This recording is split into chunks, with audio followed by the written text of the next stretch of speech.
The second Sunday in Lent, 1st of March, 2026.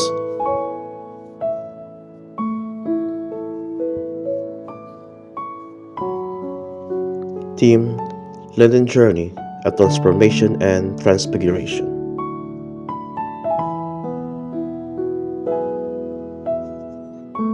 The first 75 years of Abram's life are passed over in total silence. He still bears the name Abram. When God's call comes, the story of Abram begins abruptly, with a call from God to leave all for the land that it will show. The patriarch's immediate response throws him into the scene of history with according suddenness and marks the true beginning of his life.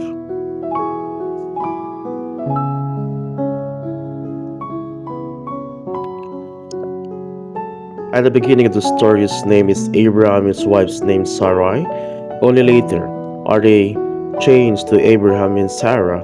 We are not told directly why this couple is a worthy choice. The tradition's usual six fill the gap, portraying Abram as the first person to realize that the world is ruled by one God who demands righteous behavior of humanity.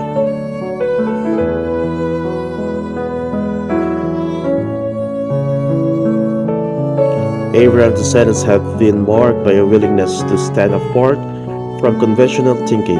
We know that his wandering in Canaan were literally fitted descendant. This led Rabbi Ramban to command the Abraham's wanderings foreshadowed those later generations.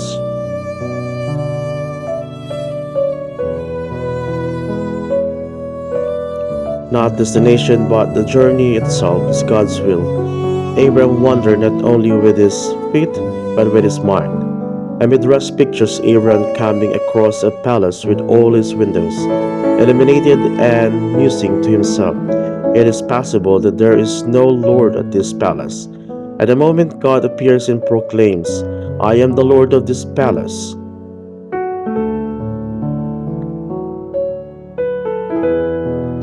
Another midrash portrays Abraham's father, Terah, as a manufacturer of idols. One night, Abram smashes all his father's idols. The next morning, his father's innocence demanded to know who has destroyed his property. They attack each other, Abram told him. The impassible, called Terah, they are made of stone. There's no soul of spirit in them. Then why do you worship them? Abraham challenged him. God's first words to Abraham translate as "go forth," lekrika, literally means "go yourself," and Midrash interprets this to mean "go forth to find your authentic self, to learn who you are, meant to be physically. We leave our home first, then our neighborhood, and finally our country."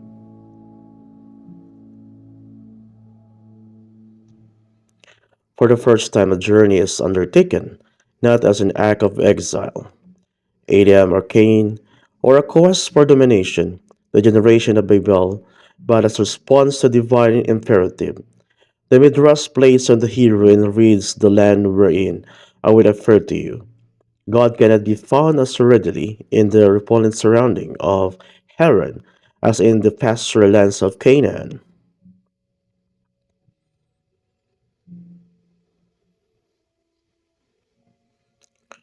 It is interesting to note that to be a blessing is not a promise but a command. To merit the promised reward, one must live as to be a blessing to the world, lest Abraham be intimidated by God's summons. God's reassure him, his admirers will be many and his detractors few.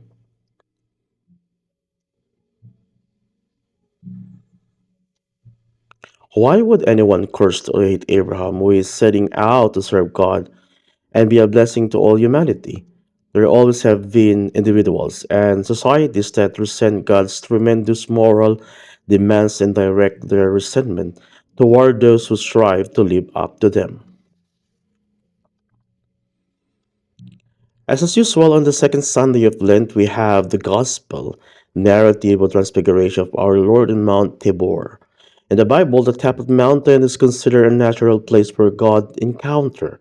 That is, was the top Mount of Sinai that the Ten Commandments were given.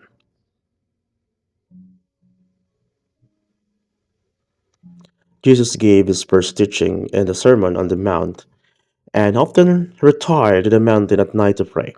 He was crucified on Mount Calvary and ascended to heaven.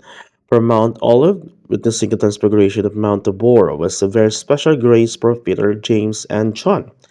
We were privileged to have God the preview of the glory of Jesus risen from the dead in his glory in heaven.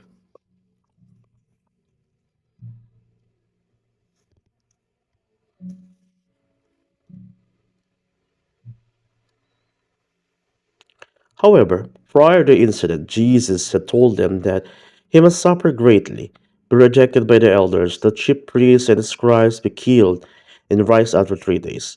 Peter hadn't liked the idea and let it be known to Jesus for this he was revoked.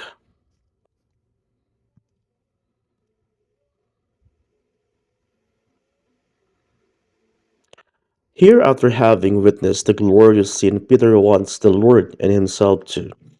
To stay back on the mountain, Peter knew what troubles awaited Jesus down there in the city. In the Eucharist, we celebrate our encounter with Jesus in a special manner. Being in church is a beautiful experience, but we need to get back to the reality of our lives. With all these anxieties and perplexities, all his worries and joys.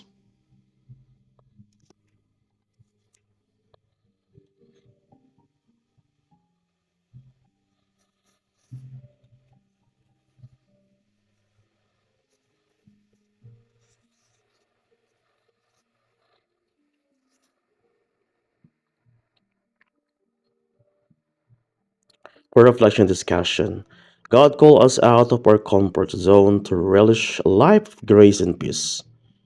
How are Abraham's descendants marked by willingness to stand apart from conventional thinking?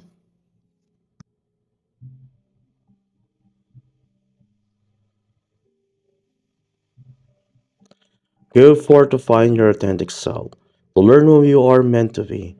How do I handle the positive and negative experience during my journey of faith? God cannot be found as readily in the opulent surroundings of Haran as in the pathless lands of Canaan. Discuss with relevance to today's situation.